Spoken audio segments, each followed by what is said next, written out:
इन्होंने 600 करोड़ रुपया इन्होंने गुजरात नूं दिता, 96 करोड़ इन्होंने हरियाणे नूं दिता, पंजाब नूं दित्तियां गंदियां फैक्ट्रियां।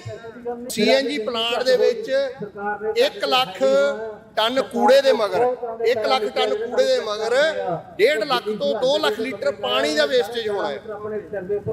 ਔਰ ਸਾਡਾ ਤਾਂ ਪਹਿਲਾਂ ਹੀ ਡਾਰਕ ਜ਼ੋਨ ਚ 5-5 ਰੁਪਏ ਕੁਇੰਟਲ ਮਗਰ ਘਟਾਏ, 10-10 ਰੁਪਏ ਕੁਇੰਟਲ ਮਗਰ ਗੰਨੇ ਮਗਰ ਘਟਾਏ, ਕਿਉਂਕਿ ਸਾਡੀ ਮਿੱਲ ਵੱਡੀ ਹੋ ਰਹੀ ਆ। ਸਾਡੀ ਇਹ ਮਿੱਲ ਤਾਂ ਸਾਡੀ ਮਾਂ ਆ। ਉਹ ਗਊਸ਼ਾਲਾ ਦੇ ਨਾਂ ਤੇ ਉਹ ਪਲਾਂਟ ਸੀ, शांति बना के रखो। ਗਊਸ਼ਾਲਾ ਦੇ ਨਾਂ ਤੇ ਹੋਇਆ ਤੇ ਉਹਦੇ ਬਾਅਦ CNG ਪਲਾਂਟ ਉਹਨੂੰ ਬਣਾਇਆ ਗਿਆ। ਉਸੇ ਤਰ੍ਹਾਂ ਹੀ ਇਹ ਆ। ਸਤਿ ਸ਼੍ਰੀ ਅਕਾਲ, ਪੰਜਾਬੀ ਰੇਡੀਓ USA ਵੇਖ ਰਹੇ ਹੋ ਤੁਸੀਂ। ਇਸ ਸਮੇਂ ਜਲੰਧਰ ਦੇ ਭੋਗਪੁਰ ਦੇ ਵਿੱਚ ਜਿਹੜਾ ਸਭ ਤੋਂ ਵੱਡਾ ਨੈਸ਼ਨਲ ਹਾਈਵੇ ਹੈ ਉਹ ਜਾਮ ਕੀਤਾ ਹੋਇਆ ਹੈ। ਉਸੇ ਜਗ੍ਹਾ ਤੇ ਮੌਜੂਦ ਹੈ ਕਿਸਾਨ ਆਗੂ ਸਾਡੇ ਨਾਲ ਮੌਜੂਦ ਨੇ, ਗੱਲਬਾਤ ਕਰਦੇ ਆ। ਜਿਹੜਾ ਪਲਾਂਟ ਲੱਗਣ ਜਾ ਰਿਹਾ ਹੈ ਇਸ ਨੂੰ ਲੈ ਕੇ ਤੁਸੀਂ ਲਾਮਬੰਦ ਹੋਏ ਹੋ। ਪਿਛਲੇ ਕਈ ਦਿਨਾਂ ਤੋਂ ਸੰਘਰਸ਼ ਦੇਖਿਆ ਜਾ ਰਿਹਾ ਹੈ, ਕਦੀ DC ਦਫ਼ਤਰ, ਕਦੀ ਮੁੱਖ ਮੰਤਰੀ ਸਾਹਿਬ ਦੇ ਘਰ ਦੇ ਬਾਹਰ। ਪਰ ਲੋੜ ਕੀ ਹੈ ਇਸ ਦੀ? ਕਿਉਂਕਿ ਜਦੋਂ ਸਰਕਾਰ ਦਾ ਪੱਖ ਸੁਣਦੇ ਆ ਉਹ ਕਹਿੰਦੇ ਵੀ ਇਹ ਤਾਂ ਹਮੇਸ਼ਾ ਹੀ ਵਿਰੋਧ ਕਰਨ ਲੱਗ ਜਾਂਦੇ ਆ, ਜਿਹੜਾ ਵੀ ਕੋਈ ਪੰਜਾਬ ਦੀ ਤਰੱਕੀ ਦੇ ਲਈ ਕੰਮ ਕਰਨ ਲੱਗਦੇ ਆ। ਵਿਰੋਧ ਅਸੀਂ ਇਹ ਕਰਦੇ ਆ CNG ਪਲਾਂਟ ਦਾ।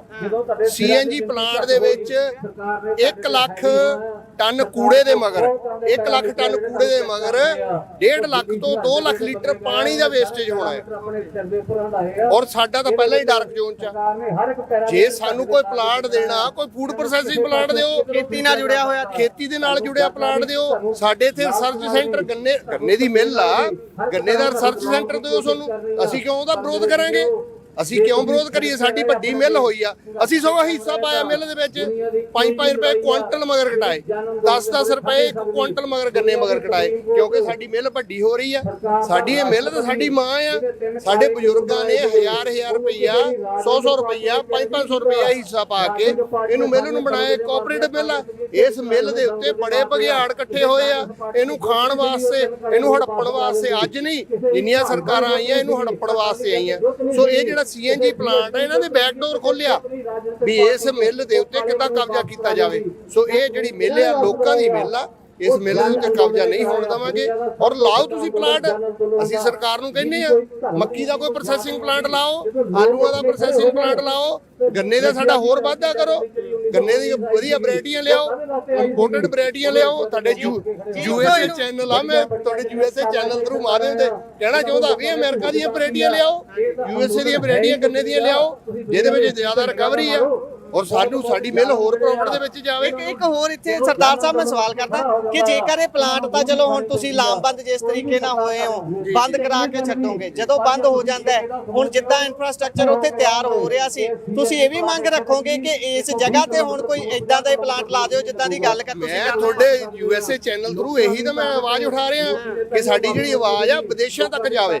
ਇਹ ਕਾਗਜ਼ੀ ਤੌਰ ਤੇ ਵੀ ਮੰਗ ਕਰੋਗੇ, ਕਿਸੇ ਅੱਗੇ ਅਪੀਲ ਵੀ ਕਰੋਗੇ? ਕਿਉਂ ਨਹੀਂ। ਸਾਡੀ ਜਿਹੜੀ ਅਗਲੀ ਕਮੇਟੀ ਬਣੂਗੀ ਉਸ ਕਮੇਟੀ ਦੇ ਵਿੱਚ ਅਸੀਂ ਰੱਖਾਂਗੇ ਕਿ ਇਹ ਜਿਹੜਾ ਜਿੰਨਾ ਬਣਿਆ ਆ, ਕੰਸਟਰਕਸ਼ਨ ਬਣੀ ਆ, ਉਹਨੂੰ ਵਰਤਿਆ ਜਾਵੇ। ਵੈਸੇ ਤਾਂ ਕੰਸਟਰਕਸ਼ਨ ਕੋਈ 25-30% ਮਸੀ ਹੋਈ ਆ, ਜ਼ਿਆਦਾ ਨਹੀਂ ਕੋਈ। ਪਹਿਲਾਂ ਹੀ ਅਸੀਂ ਜਾ ਕੇ ਪਹਿਲਾਂ ਸਾਨੂੰ ਪਤਾ ਲੱਗ ਗਿਆ। ਸੋ ਉਹ ਜਿਹੜੀ ਕੰਸਟਰਕਸ਼ਨ ਹੋਈ ਵੀ ਆ ਉਹਦੇ ਤੇ ਇਹਨਾਂ ਨੇ 25 ਕਰੋੜ ਰੁਪਇਆ ਕਰਜ਼ਾ ਵੀ ਲੈ ਲਿਆ। ਹਾਂਜੀ, ਸਾਡੀ ਮਿੱਲ ਦੀ ਜ਼ਮੀਨ, ਮਿੱਲ ਦਾ ਸਾਰਾ ਕੁਝ, ਔਰ 80% ਇਹਨਾਂ ਨੂੰ ਡਿਸਕਾਊਂਟ ਮਿਲ ਰਿਹਾ ਹੈ, ਸਬਸਿਡੀ ਮਿਲ ਰਹੀ ਆ। ਸੋ ਅਸੀਂ ਸਰਕਾਰ ਨੂੰ ਬੇਨਤੀ ਕਰਦੇ ਆ ਵੀ ਇੱਥੇ ਜੇ ਕੋਈ ਪਲਾਂਟ ਲਾਉਣਾ, ਸਾਡੀ ਨਰਸਰੀ ਦਾ ਪਲਾਂਟ ਲਾਇਆ ਜਾਵੇ, ਗੰਨੇ ਦੀ ਨਰਸਰੀ ਦਾ ਪਲਾਂਟ ਲਾਇਆ ਜਾਵੇ। ਜਿਹੜਾ ਪ੍ਰੋਜੈਕਟ ਲੱਗ ਰਿਹਾ ਹੈ ਉਹ ਪੰਜਾਬ ਸਰਕਾਰ ਦੇ ਅਧੀਨ ਹੈ ਜਾਂ ਸੈਂਟਰ ਸਰਕਾਰ ਦੇ ਅਧੀਨ ਹੈ ਜਾਂ ਕਿਸੇ ਦਾ ਨਿੱਜੀ ਤੌਰ ਤੇ, ਸਹਿਕਾਰੀ ਤੌਰ ਤੇ? ਇਹ ਸੈਂਟਰ ਸਰਕਾਰ ਤੋਂ 43 ਪਲਾਂਟ ਆਏ ਇਸ ਤਰ੍ਹਾਂ ਦੇ, ਜਿਹੜਾ ਕਿ ਤੁਸੀਂ ਦੇਖਿਆ ਹੋਣਾ। ਪਹਿਲਾਂ ਇੱਥੇ ਬਾਹੋ ਵਾਲੀ ਲੱਗਾ ਸੀਗਾ ਘਦਾਲੇ ਗੁਰੂ ਦੇ ਨਾਲ, ਉਹ ਬੰਦ ਕਰਾਤਾ। ਉਹ ਕਿਉਂਕਿ ਉੱਥੇ ਦਾ ਜਿਹੜਾ ਮੰਤਰੀ ਸੀ ਬਲਕਾਰ ਸਿੰਘ ਮੰਤਰੀ, ਉਹਦੇ ਏਰੀਏ 'ਚ ਸੀਗਾ, ਉਸਨੇ ਆਪਣੇ ਏਰੀਏ ਨੂੰ ਖਰਾਬ ਨਹੀਂ ਹੋਣ ਦਿੱਤਾ। ਉਹ ਜਿੰਨਾ ਪਲਾਂਟ ਸੀਗਾ, ਉਹ ਜਗ੍ਹਾ ਸੀਗੀ ਸਾਰੀ ਉਹ ਚੱਕੀ ਗਈ ਆ, ਸਾਰਾ ਉਹਦੇ ਵਿੱਚੋਂ ਸਮਾਨ ਚੱਕਿਆ ਗਿਆ। ਔਰ ਦੇਖੋ ਕਿੰਨੀਆਂ ਸ਼ਰਾਰਤਾਂ ਇਹਦੇ ਚੱਲਦੀਆਂ।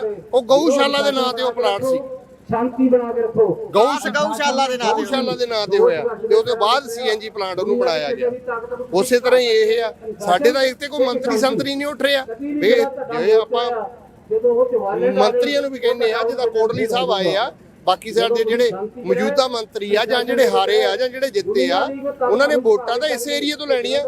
ਪੰਜਾਬ ਨੈਸ਼ਨਲ ਬੈਂਕ ਦੇ ਖਾਤੇ 'ਚ ਵੋਟਾਂ ਨਹੀਂ ਆਉਣੀਆਂ, ਵੋਟਾਂ ਲੋਕਾਂ ਨੇ ਪਾਉਣੀਆਂ, ਇਸ ਏਰੀਏ ਨੇ ਵੋਟਾਂ ਪਾਉਣੀਆਂ। ਸੋ ਅਸੀਂ ਸਾਰਿਆਂ ਨੂੰ ਬੇਨਤੀ ਕਰਦੇ ਹਾਂ ਕਿ ਇਸ ਜਿਹੜਾ ਸੰਘਰਸ਼ ਹੈ ਇਹਦੇ ਵਿੱਚ ਸਾਰੇ ਪਾਰਟੀਆਂ ਤੋਂ ਉੱਪਰ ਉੱਠ ਕੇ ਆਪਣੇ ਏਰੀਏ ਨੂੰ ਬਚਾਉਣ ਵਾਸਤੇ ਸਾਰੇ ਇਸ ਸੰਘਰਸ਼ ਦੇ ਵਿੱਚ। ਵੈਸੇ ਤਾਂ ਤਸਵੀਰ ਦੱਸ ਰਹੀ ਹੈ ਕਿ ਸਰਕਾਰ ਵੱਲੋਂ ਕੋਈ ਸਹਿਯੋਗ ਨਹੀਂ ਮਿਲ ਰਿਹਾ, ਪਰ ਕਿੰਨਾ ਕੁ ਸਹਿਯੋਗ ਮਿਲਿਆ ਜਾਂ ਨਹੀਂ ਮਿਲਿਆ, ਸਰਕਾਰੀ ਦਰਬਾਰੇ ਜਦੋਂ ਜਾਂਦੇ ਹੋ ਤਾਂ ਕੀ ਅਪੀਲ ਉਹਨਾਂ ਦਾ ਕਹਿਣਾ? ਤੇ ਸਾਡੇ ਕੋਲ ਇੱਥੇ ਆ ਬਰਾਮ ਦੇ ਰਾਹ ਦੇ ਵਿੱਚ ਸਟੋਰ ਆ ਕਣਕ ਆ, ਉਹ ਪਾਣੀ ਦੇ ਵਿੱਚ ਖਰਾਬ ਹੋ ਰਹੀ ਆ। ਉਹ ਲੋਕਾਂ ਨੂੰ ਮੁੜ ਕੇ 2 ਰੁਪਏ ਕਿਲੋ ਵੰਡ ਰਹੇ ਆ, ਗਿੱਲੇ ਕਰਕੇ ਕਣਕ ਨੂੰ ਖਰਾਬ ਕਰਕੇ ਵੰਡ ਰਹੀ ਆ। ਉਹਨੂੰ ਨਹੀਂ ਸੰਭਾਲ ਰਹੇ, ਉਹਦੇ ਲਈ ਕੁਛ ਕਰ ਦੇਣ। ਇਹਨਾਂ ਨੇ ਕੀਤੀ ਹੈ ਕਿਸੇ ਨੂੰ? ਸ਼ਿਕਾਇਤ ਕੀਤੀ ਹੈ? ਸ਼ਿਕਾਇਤ ਬਹੁਤ ਵਾਰੀ ਕੀਤੀ ਹੈ। ਸ਼ਿਕਾਇਤ ਕਿਹਨੂੰ ਸ਼ਿਕਾਇਤ ਕਰੀਏ? ਪੰਜਾਬ ਟੀਵੀ ਅੱਗੇ ਸ਼ਿਕਾਇਤ ਕਰ ਦਿੱਤੀ, ਪਹੁੰਚਾਓ ਤੁਸੀਂ ਮੀਡੀਆ ਨੂੰ, ਕੋਈ ਨਹੀਂ ਪੁੱਛਦਾ ਕਿਸੇ ਦਾ ਇੱਥੇ। ਹੁਣ ਵੀ ਉੱਥੇ ਹੀ ਹੈ, ਜੇ ਹੁਣ ਵੀ ਇਸੇ ਤਰ੍ਹਾਂ ਹੈ, ਆਪਾਂ ਹੁਣੀ ਜਾ ਕੇ ਉਹਦੀ ਇੰਸਪੈਕਸ਼ਨ ਕਰਦੇ ਹਾਂ। ਚਲੋ ਤੁਸੀਂ ਦੇਖ ਸਕਦੇ ਬਰਾਮ ਰੋਡ ਦੇ ਉੱਤੇ ਜਿਹੜਾ ਗੋਦਾਮ ਬਣਿਆ ਆ, ਸਟੋਰ ਬਣਿਆ, ਕਣਕ ਗਿੱਲੀ ਹੋ ਰਹੀ ਹੈ, ਹਾਂ ਖਰਾਬ ਹੋ ਰਹੀ ਹੈ ਕਣਕ, ਉਹਨੂੰ ਕੋਈ ਸਾਂਭਦਾ ਨਹੀਂ ਪਿਆ। ਉਹ ਭਾਰ ਵਧਾ ਕੇ ਵੀ ਵੰਡੀ ਜਾ ਰਹੀ ਹੈ, ਇਦਾਂ ਕੀਤਾ ਜਾਂਦਾ। ਉਹਦੇ ਵਿੱਚੋਂ ਹੀ ਜਾ ਰਹੀ ਆ, ਉਹਦੇ ਵਿੱਚੋਂ ਹੀ ਜਾ ਰਹੀ ਆ ਲੋਕਾਂ ਨੂੰ 2 ਰੁਪਏ ਕਿਲੋ। ਤੁਸੀਂ ਦੇਖਿਆ ਹੋਣੀਆਂ ਵੀਡੀਓ ਆਈਆਂ ਲੋਕਾਂ ਨੂੰ ਕਿੱਦਾਂ ਕਿਲੋ ਗਲੀ ਗਲੀ ਕਣਕ ਕੱਢਦੇ ਲੋਕੀ, ਗਲੇ ਬਣੇ ਹੋਏ। ਹਾਂ ਨਾਲੇ ਲੋਕਾਂ ਨੂੰ ਲੋਕੀ ਗਾਲਾਂ ਕੱਢਦੇ ਸਰਕਾਰ ਨੂੰ। ਇਹ ਸਾਨੂੰ ਇਹ ਸਰਕਾਰ ਕੀ ਦਿੰਦੀ ਆ? ਇਹਨਾਂ ਨੇ 600 ਕਰੋੜ ਰੁਪਈਆ ਇਹਨਾਂ ਨੇ ਗੁਜਰਾਤ ਨੂੰ ਦਿੱਤਾ, 96 ਕਰੋੜ ਇਹਨਾਂ ਨੇ ਹਰਿਆਣੇ ਨੂੰ ਦਿੱਤਾ। ਪੰਜਾਬ ਨੂੰ ਦਿੱਤੀਆਂ ਗੰਦੀਆਂ ਫੈਕਟਰੀਆਂ, ਪੰਜਾਬ ਲਈ ਗੰਦੀਆਂ ਫੈਕਟਰੀਆਂ ਰਹਿ ਗਈਆਂ। ਲੈ ਜਾਓ ਆਪਣੀਆਂ ਫੈਕਟਰੀਆਂ, ਜਿੱਥੇ 96 ਕਰੋੜ ਰੁਪਈਆ ਦਿੱਤਾ ਔਰ ਜਿੱਥੇ 600 ਕਰੋੜ ਰੁਪਈਆ ਦਿੱਤਾ, ਉੱਥੇ ਲੈ ਕੇ ਜਾਓ ਇਦਾਂ ਦੀਆਂ ਫੈਕਟਰੀਆਂ। ਸਾਨੂੰ ਚਾਹੀਦੀਆਂ ਫਸਲਾਂ ਦੇ ਰਹਿਲ, ਸਾਡੇ ਚਾਹੀਦੇ ਫਸਲਾਂ ਸਾਡੀਆਂ ਸਿਕਿਉਰ ਹੋਣ, ਸਾਡੀਆਂ ਮੰਡੀਆਂ 'ਚ ਗੰਢੀਆਂ ਫਸਲਾਂ। ਸਾਨੂੰ ਉਹ ਚੀਜ਼ ਚਾਹੀਦੀ ਆ ਜਿੱਥੇ ਸਾਨੂੰ ਫਾਇਦਾ ਹੋਵੇ। ਇੱਕ ਹੋਰ ਜ਼ਰੂਰ ਜੇ ਦੱਸਿਓ। ਸੀਐਨਜੀ ਪਲਾਂਟ ਲਾਉਣਾ ਹੀ ਆ, ਦਿੱਲੀ ਦੇ ਵਿੱਚ 24 ਘੰਟੇ ਕੂੜਾ ਜਲਦਾ ਰਹਿੰਦਾ, ਸੀਐਨਜੀ ਉੱਥੇ ਲਾ ਇੱਥੇ ਪਹਾੜ ਨੇ ਜਦੋਂ ਵੜਦੇ ਕੂੜੇ ਦੇ ਏਡੇ ਏਡੇ ਪਹਾੜ ਆ, ਉੱਥੇ ਲਾ ਲਓ ਯਾਰ ਸੀਐਨਜੀ ਪਲਾਂਟ। ਇੱਥੇ ਕਿਉਂ ਸਾਡੀ ਜਿਹੜੀ ਗ੍ਰੀਨ ਜ਼ੋਨ ਆ, ਜਿਹੜਾ ਪਾਣੀ ਤੋਂ ਡੇਂਜਰਸ ਜ਼ੋਨ ਆ, ਤੁਸੀਂ ਉੱਥੇ ਕਿਉਂ ਲਾ ਰਹੇ ਆ? ਜਿੱਦਾਂ ਤੁਸੀਂ ਦੱਸਿਆ ਕਿ ਖੇਤੀ ਆਧਾਰਿਤ ਲੱਗਣੇ ਚਾਹੀਦੇ, ਪਰ ਇਹ ਰੌਲਾ ਤਾਂ ਪਿਛਲੇ ਲੰਬੇ ਸਮੇਂ ਤੋਂ ਕਿਸਾਨ ਆਗੂ ਪਾ ਰਹੇ ਨੇ। ਸਾਡੀ ਤਾਂ ਵੇਰਕਾ ਖਤਮ ਹੋ ਰਹੀ ਹੈ, ਅਮੂਲ ਸਾਰਾ ਕੁਝ ਕੈਪਚਰ ਕਰੀ ਜਾਂਦੀ, ਕਿੱਡਾ ਵੱਡਾ ਮਸਲਾ ਹੈ। ਇਹ ਸਾਰਾ ਕੁਝ ਹੋ ਰਿਹਾ ਹੈ, ਪਰ ਸਰਕਾਰ ਸੁੱਤੀ ਕਿਉਂ ਪਈ ਹੋਈ ਹੈ? ਖੇਤੀ ਆਧਾਰਿਤ ਚੀਜ਼ਾਂ ਤੇ ਕੰਮ ਕਰਨ ਤੋਂ ਭੱਜਦੀ ਕਿਉਂ ਹੈ? ਜਾਂ ਇਹਦੇ ਪਿੱਛੇ ਜਿਹੜੇ ਵੱਡੇ ਵੱਡੇ ਆਈਏਐਸ ਅਫਸਰ ਬੈਠੇ ਹੋਏ ਨੇ, ਉਸ ਤੋਂ ਪਿੱਛੇ ਧਨਾੜ ਸ਼ਾਹੂਕਾਰ ਬੈਠੇ ਹੋਏ ਨੇ, ਉਹ ਹੋਣ ਨਹੀਂ ਦੇਣਾ ਚਾਹੁੰਦੇ, ਜਾਂ ਪੰਜਾਬ ਸਰਕਾਰ ਨੇ ਹੱਥ ਖੜੇ ਕੀਤੇ ਹੋਏ ਨੇ? ਪੰਜਾਬ ਸਰਕਾਰ ਨੇ ਹੁਣ ਦਿੱਤਾ, ਜਿਹੜੀ ਕੋਈ ਗੁਜਰਾਤ ਦੀ ਆ, ਅਮੂਲ ਗੁਜਰਾਤ ਦੀ ਨੂੰ ਇੱਥੇ ਟੈਂਡਰ ਦਿੱਤਾ ਆ। ਕਿਉਂ ਸਾਡੇ ਬੇਰਕਾ ਨੂੰ ਕਿਉਂ ਨਹੀਂ ਦਿੱਤਾ? ਬੇਰਕਾ ਖਤਮ ਕਰ ਰਹੇ ਹੋ ਸਾਰੇ ਹੀ ਘਰਾਣੇ, ਕੋਆਪਰੇਟਿਵ ਘਰਾਣੇ ਬਣ ਰਹੇ ਪੰਜਾਬ ਦੇ ਵਿੱਚ। ਜਿੰਨੀਆਂ ਪੰਜਾਬ ਦੀਆਂ ਸੁਸਾਇਟੀਆਂ ਆ, ਜਿੰਨੇ ਵੀ ਪੰਜਾਬ ਦੇ ਕੰਮ ਕਰ ਰਹੇ ਆ, ਉਹ ਸਾਰੀਆਂ ਨੂੰ ਖਤਮ ਕਰ ਰਹੇ ਆ। ਸਾਡੀ ਸਮਝ ਤੋਂ ਬਾਹਰ ਆ ਵੀ ਇਹ ਗਵਰਨਮੈਂਟ ਕੀ ਕਰਨਾ ਚਾਹੁੰਦੀ ਆ, ਪੰਜਾਬ ਨੂੰ ਖਤਮ ਕਰਨਾ ਚਾਹੁੰਦੀ ਆ ਕਿ ਨਹੀਂ। ਅਸੀਂ ਬੇਨਤੀ ਕਰਦੇ ਆ ਕਿ ਜਿਹੜੇ ਪੰਜਾਬ ਦੇ ਪ੍ਰੋਜੈਕਟ ਆ ਉਹਨੂੰ ਵੱਧ ਤੋਂ ਵੱਧ ਪ੍ਰਫੁੱਲਤ ਕੀਤਾ ਜਾਏ, ਸਹਾਇਤਾ ਦਿੱਤੀ ਜਾਵੇ ਔਰ ਪ੍ਰਫੁੱਲਤ ਕੀਤਾ ਜਾਵੇ। ਬਹੁਤ ਬਹੁਤ ਧੰਨਵਾਦ। ਸੋ ਇਹ ਸਨ ਸਾਡੇ ਨਾਲ ਕਿਸਾਨ ਆਗੂ ਜਿਨ੍ਹਾਂ ਨੇ ਚਾਨਣਾ ਪਾਇਆ ਕਿ ਕੀ ਕੁਝ ਵਾਪਰ ਰਿਹਾ ਹੈ ਅਤੇ ਇਹ ਬਾਇਓਗੈਸ ਜਿਹੜਾ ਪਲਾਂਟ ਲੱਗਣਾ ਹੈ, ਇਸ ਦੇ ਕੀ ਨੁਕਸਾਨ ਹੋਣਗੇ, ਤੇ ਨਾਲ ਦੀ ਨਾਲ ਇੱਥੇ ਪਲਾਂਟ ਜੇ ਲਾਉਣੇ ਨੇ ਤਾਂ ਕਿਹੋ ਜਿਹੇ ਲੱਗਣੇ ਚਾਹੀਦੇ ਨੇ। ਜੁੜੇ ਰਹੋ ਪੰਜਾਬੀ